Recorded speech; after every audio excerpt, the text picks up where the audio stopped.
Il est 19h50. Bonsoir à tous. Voici les titres de l'actualité de ce jeudi.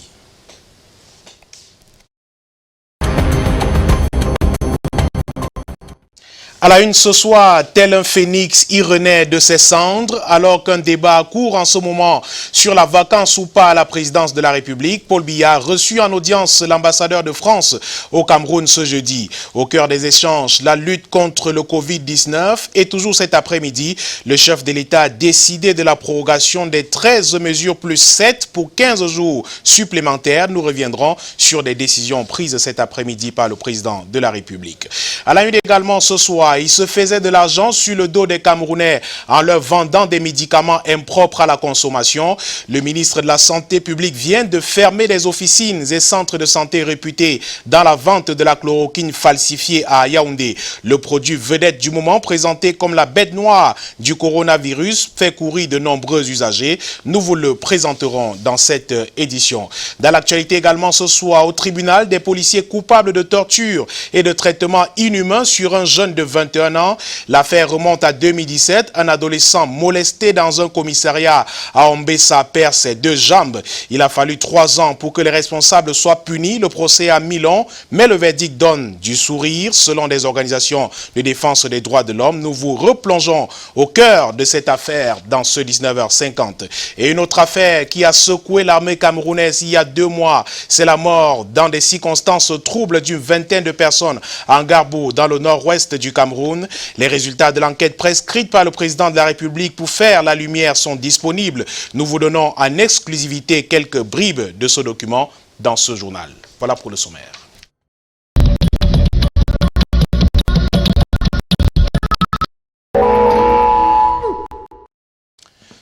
Bienvenue au 19h50, je vous le disais en titre, cette mi-journée, le président de la République a reçu en audience l'ambassadeur de France à Yaoundé au cœur de la rencontre entre les 2 hommes, la lutte contre la propagation du coronavirus dans notre pays.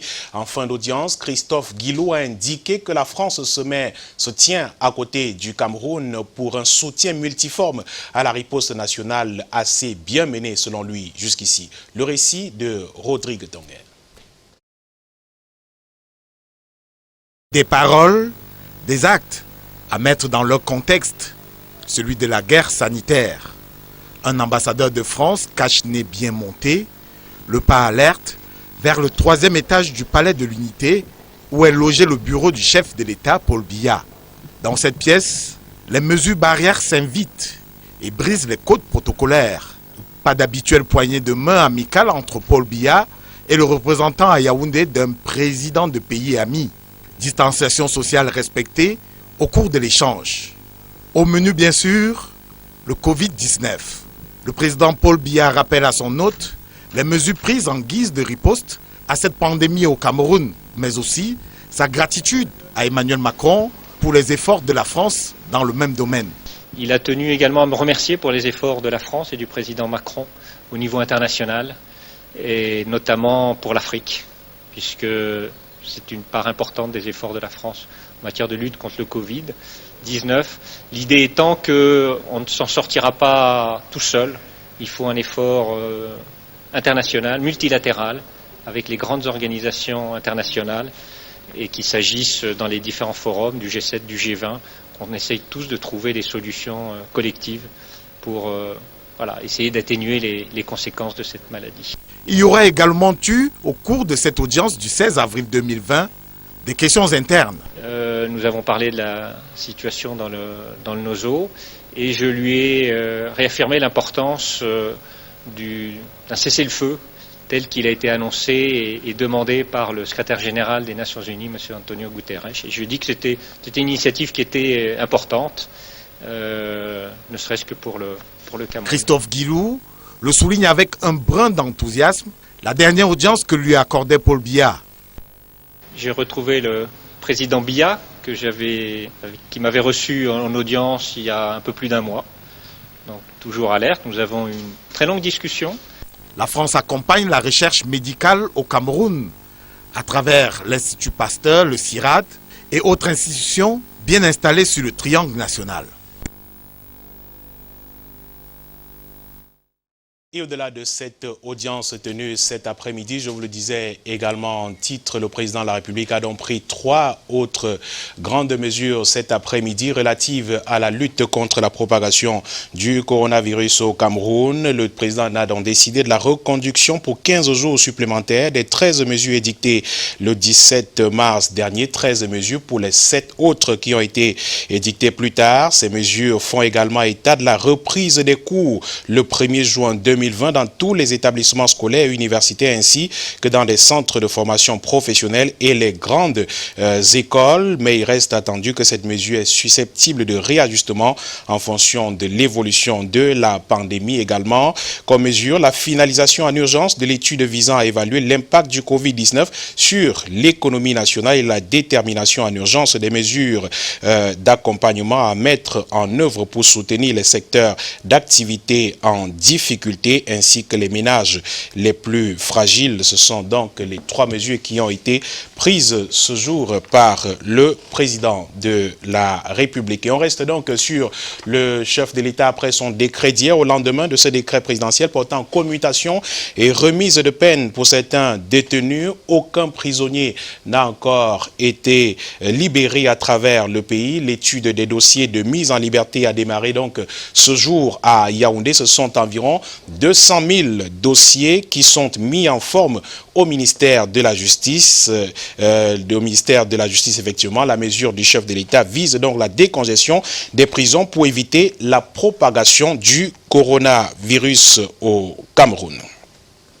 La suite de ce journal avec le Premier ministre chef du gouvernement qui était à la gare voyageurs de Yaoundé cet après-midi. L'heure est donc à la désinfection des transports et ce travail qui a donc débuté à la gare voyageurs de Yaoundé ce jour. Joseph Diongouté est allé lui-même sur le terrain lancer l'initiative qui consiste à désinfecter les lieux à grand trafic comme les gares. Il y a par exemple ici à la gare d'Eli Kessono des portiques de sécurité désinfectants installés à l'entrée. La suite du Premier ministre a indiqué que la mesure va s'étendre aux gares routières et les autres villes pour ce qui est du secteur des transports. L'idée étant de limiter la circulation du virus. Je vous suggère une attitude du directeur général de Camrail à l'issue de cette visite de Joseph Diongouté.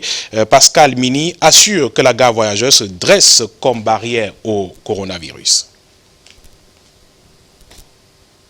Ici, les informations, le thermoflash, la distanciation dans les voitures et puis aussi, malheureusement, mais on était obligé de le faire, de fermer quelques gares qui n'étaient pas safe en matière de santé.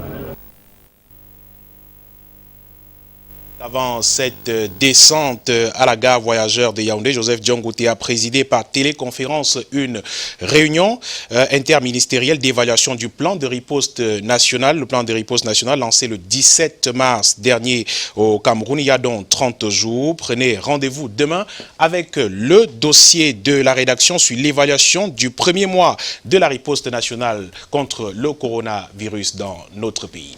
Je vous le disais également en titre, 4 officines de santé placées sous scellé à Yaoundé. Il s'agit de 2 pharmacies et 2 formations sanitaires. Dans la liste des motifs, la vente illicite et sans autorisation de la chloroquine falsifiée, exercice illégal de la pharmacie entre autres. Et sur les 4 officines, 2 ont été suspendues pour 30 jours et 2 autres fermées définitivement sur décision du ministre de la Santé publique. Karel Mezatiachoya et Luc Mvondo pour les détails.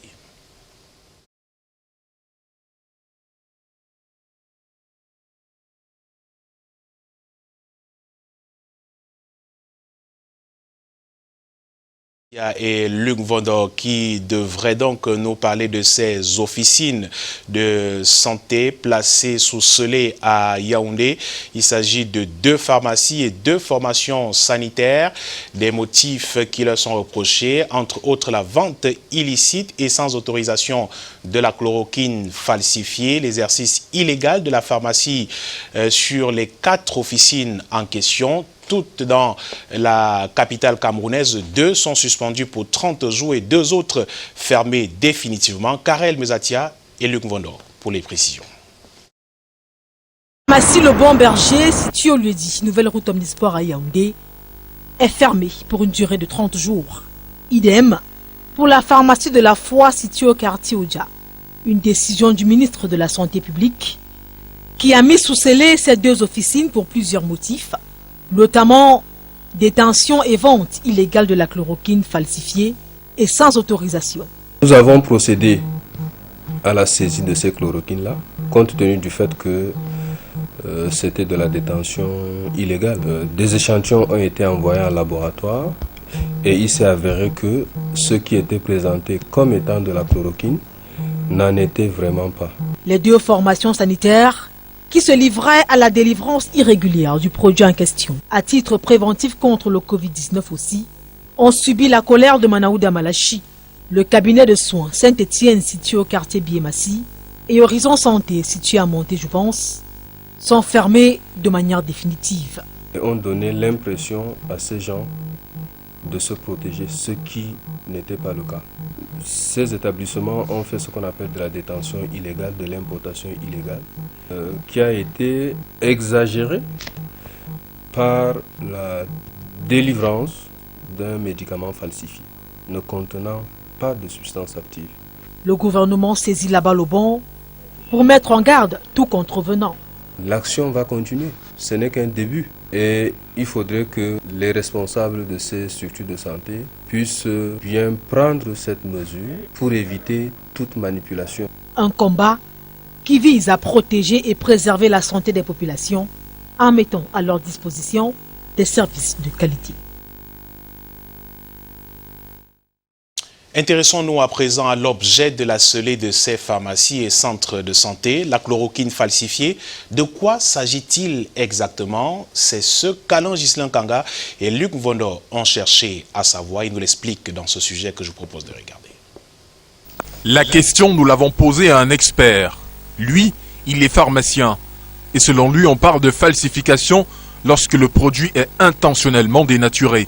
C'est un médicament dont on a volontairement et de façon très intentionnelle modifié tout ou partie de sa formulation, de son conditionnement ou de tout ce qui concourt à l'identifier. Une chloroquine falsifiée ne dispose pas des spécifications suivantes. Il y a la substance active qui confère l'activité thérapeutique à ce médicament et puis d'autres ingrédients qu'on appelle excipients qui aident beaucoup plus à la formulation du médicament. D'autres procédés permettent de déterminer que le médicament est falsifié. Un produit peut être falsifié quand on le fabrique alors qu'on n'est pas autorisé à le faire, parce que toute fabrication de médicaments doit être subordonnée à l'obtention d'un agrément. Un médicament peut être falsifié même quand il est fabriqué par quelqu'un qui est autorisé, même quand il est fabriqué dans les conditions idoines. En clair, une chloroquine falsifiée est un faux médicament. Le port du masque se heurte encore à une forte résistance à Kribi, arborée de façon fantaisiste par les uns, ou alors pas du tout. Pour bon nombre d'habitants de la cité balnéaire, la ville reste à la traîne en matière de port de masque. Même les amendes et sanctions prévues ne semblent pas jusqu'ici faire peur à de nombreux habitants de la ville de Kribi. Samuel Baïha et Moussa Tako pour les détails. Cette nouvelle mesure est dictée dans le cadre de la riposte contre le Covid-19 au Cameroun. Toutes portent le cachet officiel du Premier ministre Joseph Diangote, au rang desquels s'inscrit le port du masque, déjà presque généralisé, devenu obligatoire depuis le 13 avril 2020 dans tous les espaces publics. À cet effet, au regard de la floraison des cache-nez vendus à chaque angle des rues, une question posée en filigrane trouve des réponses diversifiées. Comment reconnaître un masque de qualité? Voici un exemple de masque chirurgical qui a deux côtés, le côté bleu et le côté blanc. Celui qui tousse, c'est ainsi qu'il met son masque. Il prend le côté blanc, il met à l'intérieur et le côté bleu dehors.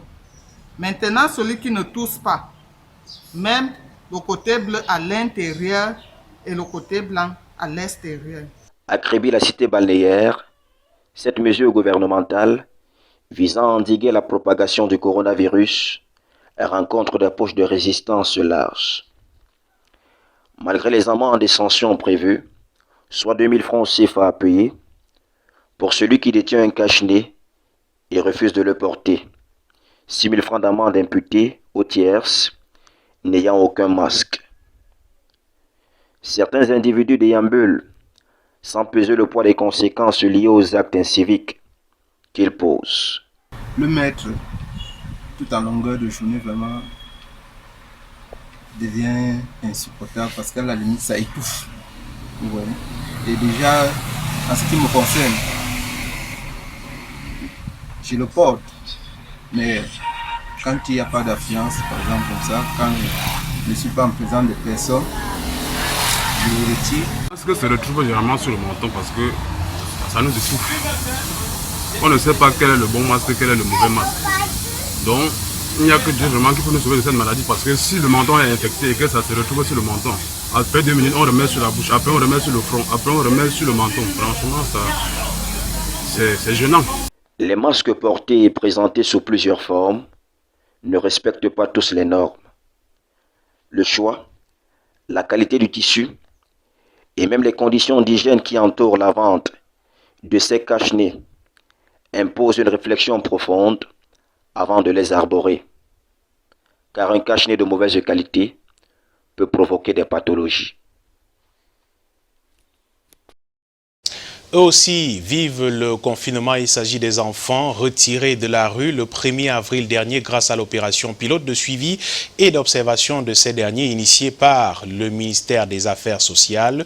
Pauline Irène Guéné est allée sur les différents sites d'hébergement ce mercredi pour apprécier la nouvelle vie de ces enfants de la rue. Delphine Fonkou et Francis Gemna étaient à sa suite. Ils sont désormais propres et tout neufs. Le plaisir de vivre en famille se lit sur les visages de ces anciens enfants de la rue dont la vie a changé.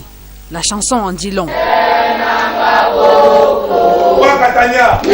Déjà 15 jours qu'ils sont confinés au centre d'écoute et de transit de Yaoundé et dans les centres sociaux de Yaoundé 1er, 2e et 5e.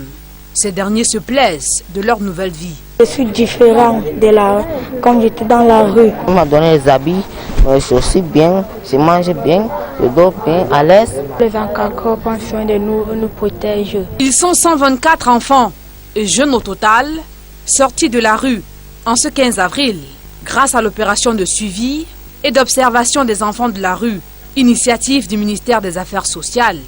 Leur confinement sur les différents sites d'hébergement provisoire leur a permis de penser à l'avenir. Je vais entrer dans ma maison, je fréquente l'école, je vais rester avec mon famille. Je vais être interprète, je ne vais pas la rue, je vais ici.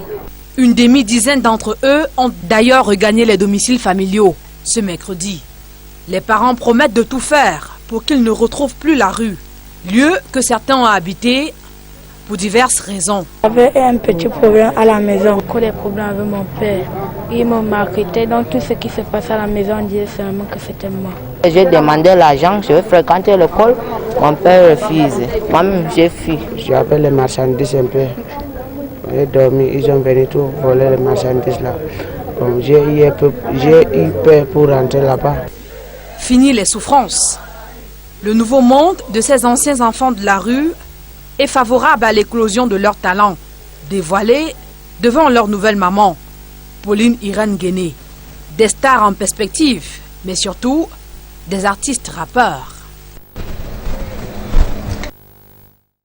Les handicapés en général et les personnes aveugles en particulier, frustrés par des mesures barrières du gouvernement contre le coronavirus, les mesures édictées par le gouvernement effectivement ne prennent pas en compte cette couche de la population qui représente près de 3 millions de la population du Cameroun. Que faut-il faire pour inverser la tendance? La dynamique des aveugles et malvoyants intellectuels du Cameroun face à la presse à Yaoundé propose des pistes de solutions pour remédier à ce problème. Karel Mezatia et Luc Vondor. Cobertin est non-voyant. Pour effectuer tous ses déplacements, il a besoin d'un guide. L'écart entre la dame qui l'accompagne et lui ne respectent pas la distanciation sociale d'au moins 1 mètre. L'un des problèmes auxquels sont confrontés les près de 680 000 personnes aveugles et malvoyantes que compte le Cameroun. Comment est-ce que la personne non-voyante peut se déplacer avec un guide en respectant 1 mètre de distance? C'est très compliqué.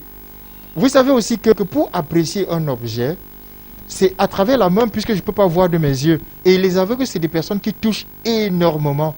Donc, je dois vous avouer que nous sommes en difficulté. Une difficulté qui se justifie par la rareté du gel hydroalcoolique. Toujours dans la liste des difficultés, il y a celle des handicapés auditifs. Cette couche de la population dit être frustrée par les mesures barrières contre le Covid. Tenez par exemple, les télécours diffusés sur les chaînes audiovisuelles nationales ne tiennent pas compte de ces personnes. Il n'y a pas de langage de signes là-bas. Nous avons dans ce pays-ci des déficients auditifs qui, en réalité, vont à l'école et qui sont aussi en train de souffrir du fait qu'il n'y a pas cours. Qu'est-ce qu'ils font? Il n'y a pas de solution pour eux. Lorsque l'enseignant parle, il ne se rend pas compte qu'il y a des écoliers non-voyants qui, en réalité, aimeraient aussi savoir ce qui se passe. Face à ces insuffisances, la dynamique des aveugles et malvoyants intellectuels du Cameroun tire la sonnette d'alarme et propose des mesures urgentes qui prennent en considération tout type de handicap. Nous disons, par exemple, que dans nos journaux, dans nos médias privés et publics, il faut tenir compte des déficients auditifs en incluant le langage des signes. Il faut aider les personnes handicapées pour qu'elles restent davantage à la maison et une manière de les aider, c'est de leur apporter les appuis. Et là, nous attirons l'attention des collectivités locales décentralisées. C'est leur contribution à la riposte gouvernementale contre la pandémie. Rendons-nous comme tous les soirs au centre des opérations des urgences sanitaires de Yaoundé pour le point du jour, le point quotidien, effectivement, le point de presse quotidien sur la propagation de l'épidémie de coronavirus au Cameroun. Et ce soir, on retient que le Cameroun enregistre 21 décès, bilan de cette pandémie du Covid-19 dans notre pays, contre 167 personnes déclarées guéries. C'est la situation épidémiologique de ce jour, présentée à Yaoundé par le docteur Fan Mahamat, directrice de la promotion de la santé au ministère de la Santé publique.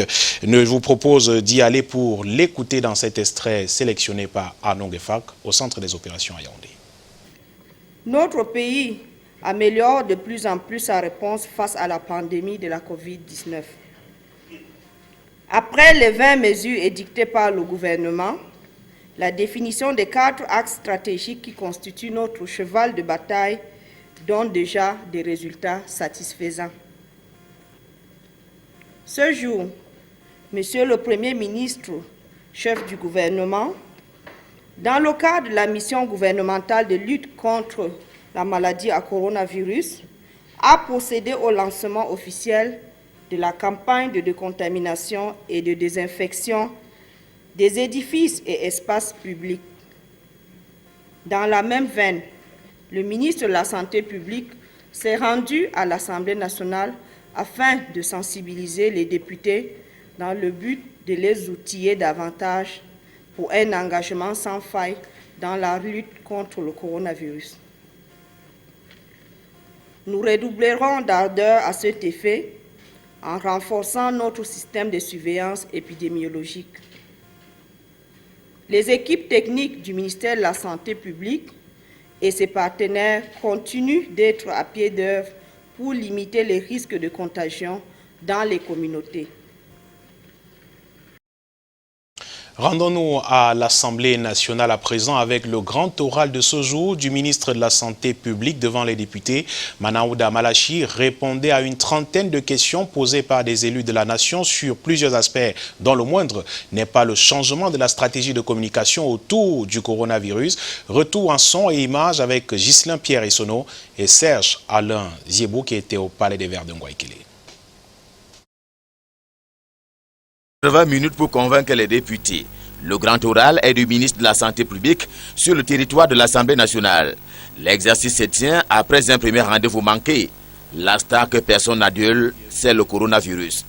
Le Cameroun à ce jour, ce sont 922 cas détectés positifs, une soixantaine de sujets guéris contre une vingtaine de morts.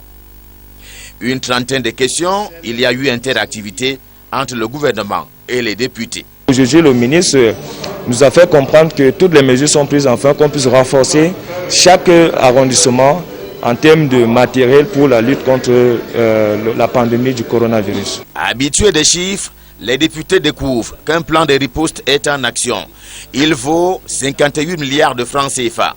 En l'état, le Cameroun a une capacité de test de plus de 18 000 et le grand lot arrive. Seul manque à l'appel les mesures d'accompagnement. Nous ne sommes pas entièrement satisfaits quant à la pertinence de ces mesures. Parce que vous ne pouvez pas comprendre pourquoi le rôle de l'État jusqu'ici en termes de stratégie de combat se limite à des prescriptions sans mesures d'accompagnement. La revendication est très souvent revenue et formulée au cours des échanges. Parallèlement, les élus ont voulu savoir pourquoi il n'y a plus le point quotidien chiffré des personnes détectées positives. Il faut leur dire comment nous faisons pour les mettre à l'abri, comment nous faisons pour les protéger, comment est-ce que le gouvernement fait pour maîtriser la situation, parce que nous sommes en train de maîtriser la situation. Là-dessus, le Cameroun va adapter sa communication gouvernementale en fonction du temps et de l'espace.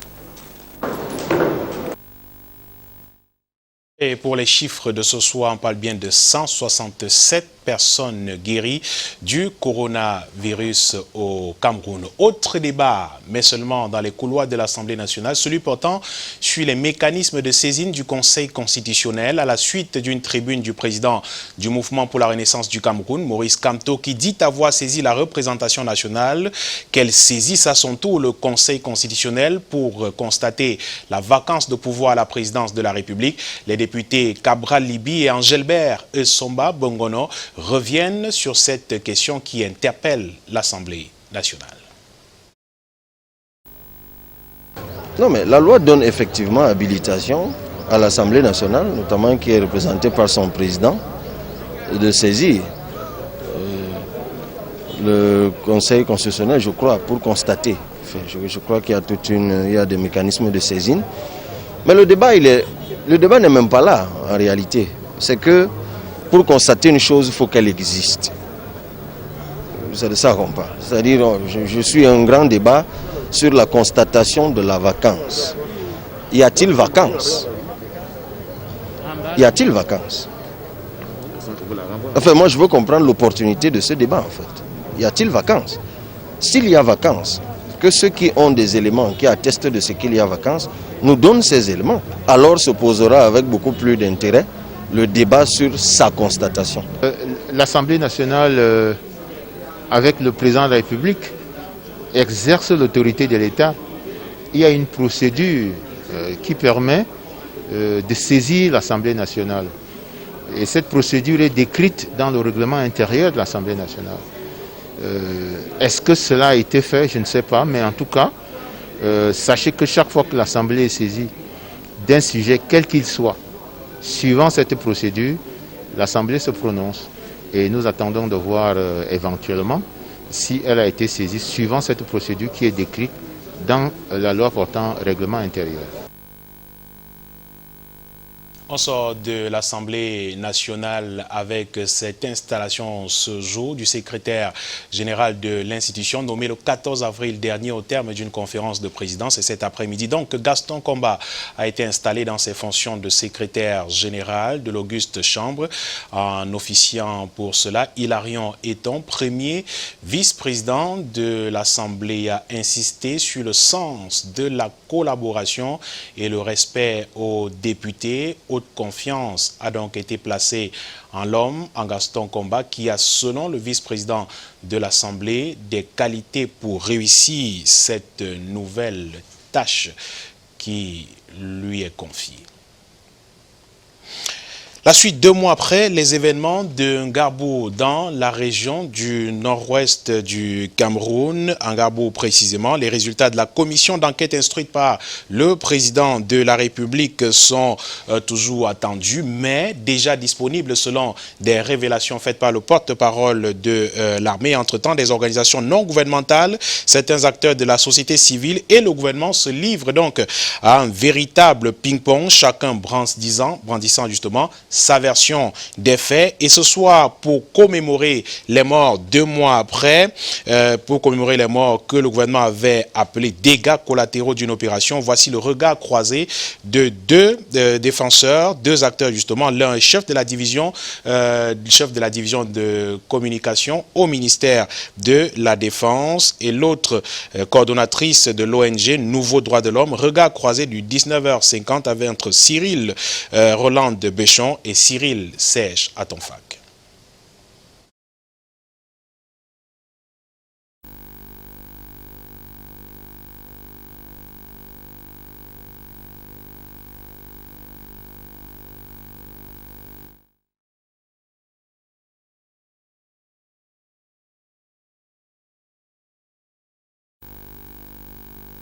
On va écouter effectivement, je vous le disais, Cyril Roland de Béchon de l'ONG Nouveau Droit de l'Homme et Cyril Sèche à Tonfac, le porte-parole de l'armée camerounaise sur ces événements de Ngarbou. Je vous le disais, les responsables sont connus dans ce crime selon le rapport qui a été instruit par le président de la République, le chef de la division communication au ministère de la Défense dans l'émission Parole d'Homme mardi dernier a indiqué que les résultats de l'enquête sont déjà disponibles. Il a également révélé que l'exploitation d'un certain Formi Yakoubou permet d'affirmer que l'horreur a été commanditée de l'extérieur pour une propagande internationale contre notre pays, contre le Cameroun.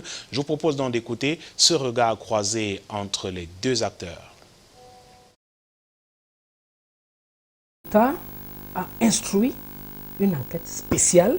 On se disait que, au-delà des accusations gratuites portées contre nous, que effectivement cette commission devait aider à rétablir la vérité. Vous avez eu la version vraie du gouvernement. Vous l'avez eu à travers le ministre délégué à la présidence chargé de la Défense. Vous l'avez eu à travers le ministre de la Communication. Vous l'avez eu à travers le ministre des Relations extérieures. La vérité, c'est qu'effectivement, il y a eu un massacre, il y a eu une opération militaire à Ngarbou la nuit, au petit matin du 4 février, et que des personnes civiles constituées des femmes enceintes et des enfants ont été lâchement et froidement assassinés ce jour-là. L'armée a mis la main quelques jours après sur l'informaticien manipulateur des terroristes qui se trouvent dans le nord-ouest et sud-ouest, un certain Formi Yakoubou, qui heureusement avait dans ses outils informatiques un certain nombre d'informations particulièrement compromettantes pour les 2 agents des Nations Unies qui ont fait des déclarations sur Ngarbou, Andrew Pendleton et James Nonan, mais aussi sur Madame Patricia Allegrozi. Oui. Les résultats de cette enquête ont été transmis à qui de droit? On aurait pu avoir, ne serait-ce que les premières conclusions, ne serait-ce qu'un communiqué sur sur les constats, ne serait-ce que de cette commission, pour ne pas dire des conclusions de cette commission-là.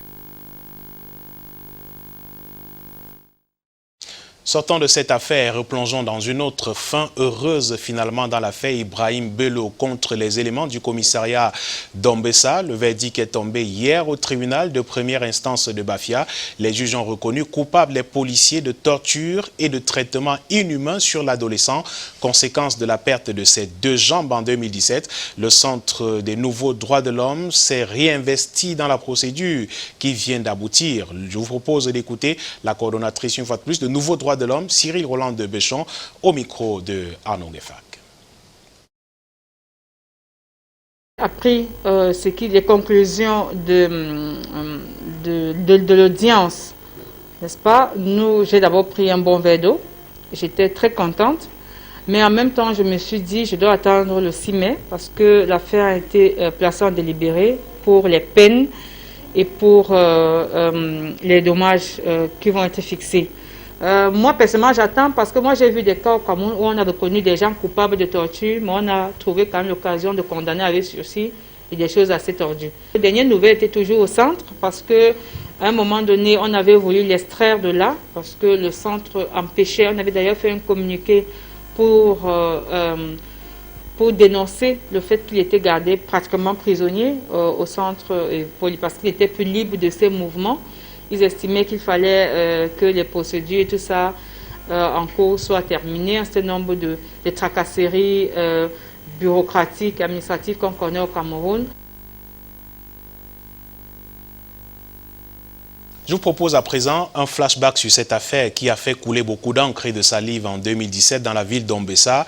Ibrahim Bello, 21 ans, à l'époque des faits, avait subi dans les locaux du commissariat de sécurité publique de la dite ville des atrocités qui lui ont fait perdre ses 2 membres inférieurs. Retour sur cette affaire dans ce reportage diffusé sur nos antennes en mars 2017, signé Arnaud Gefak. Une image, une terreur. Ça blesse les yeux, ça blesse les âmes, sensibles ou non. Nous sommes à Ombessa, dans le département du Mbambe-Inubu. Ibrahim Bello, 21 ans, les 2 jambes devenues presque squelettes, les pieds soustraits. Le bras gauche, encore sous le traumatisme de ce châtiment subi du 5 au 8 février dernier. Un châtiment qui aurait dépassé même celui de Jésus. Quel que soit ce qu'il ait pu faire, quel que soit ce qu'on peut reprocher à un être humain, rien ne justifie un tel traitement. De quel péché est-il donc coupable pour mériter cet enfer de son vivant? La victime a perdu sa langue il y a 3 semaines, narration d'un témoin. C'est la scène que moi-même j'ai vécue ici à Ombessa. On a accusé cet enfant qu'il a volé la voiture, qu'il voulait voler la voiture. Mais quand nous, on nous a appelés, on est venu, on a trouvé, on lui a déjà tapé et amené au niveau du commissariat. Arrivé maintenant là-bas au niveau du commissariat, on lui a encore tapé là-bas pour demander. Il a dit que lui, il a vu la cigarette dans la voiture, qu'il voulait prendre la cigarette pour fumer.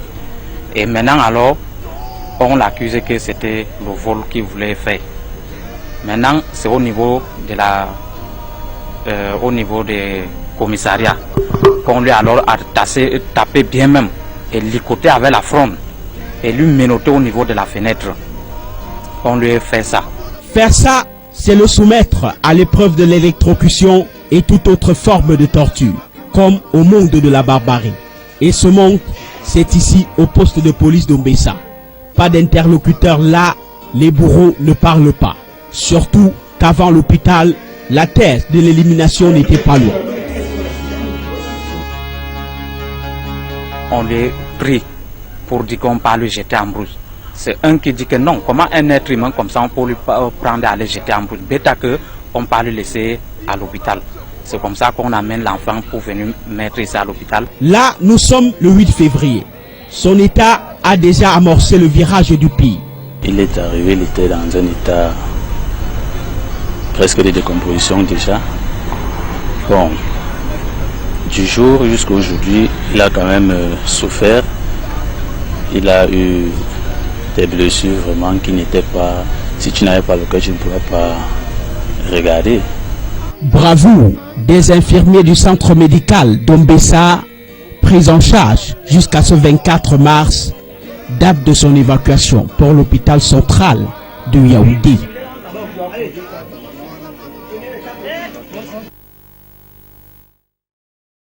Qu'on pourrait qualifier de criminel. Et en matière de lutte contre la criminalité, 2 nouveaux magistrats entrent en scène dans la ville de Douala.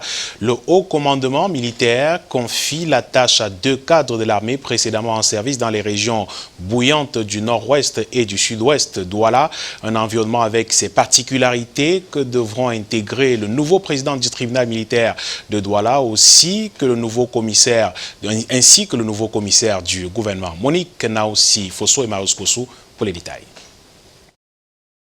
Après le sud-ouest et le nord-ouest Cameroun qui ploient sous des actions terroristes et sécessionnistes, les magistrats Michel Mem, précédemment en service à Bouya, et Bernat Suite, en provenance de Bamenda, déposent leurs valises au tribunal militaire de Douala. Michel Mem, 55 ans, est le nouveau président de cette juridiction militaire et Bernat Suite est 39 ans, nouveau commissaire du gouvernement de cette juridiction. L'expérience acquise dans des zones en crise est leur atout. Une région même comme le Nord-Ouest, c'est presque un glissement de la grande criminalité vers la sécession et le terrorisme, mais qui en fin de compte, du fait de ce que les revendications se tassent, la grande criminalité a tendance à revenir. Et je crois que c'est la caractéristique principale de la région où nous sommes et nous remercions le haut commandement d'avoir placé sa confiance en notre personne pour pouvoir exercer dans les mêmes fonctions comme commissaire gouvernement ici. Nous croyons modestement qu'il s'agit d'une confiance et que le maçon sera jugé au pied du mur. Selon le haut commandement militaire, la particularité de Douala, c'est la grande criminalité qui influe sur les activités économiques. Ils devront donc intégrer ce nouveau contexte. Le nouveau commissaire de gouvernement vient de Bamenda. N'oubliez jamais que nous sommes dans la capitale économique, là où il y a beaucoup d'activités économiques qui ont un impact sur les procédures que nous avons devant le tribunal.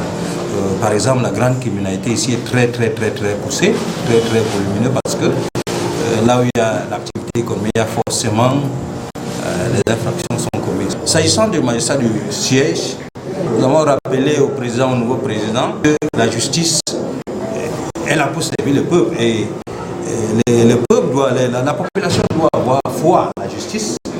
Rendre justice selon la loi et leur conscience, c'est dans ces chantiers que seront évalués les nouveaux magistrats de siège et magistrats debout du tribunal militaire de Douala. Un nouveau challenge.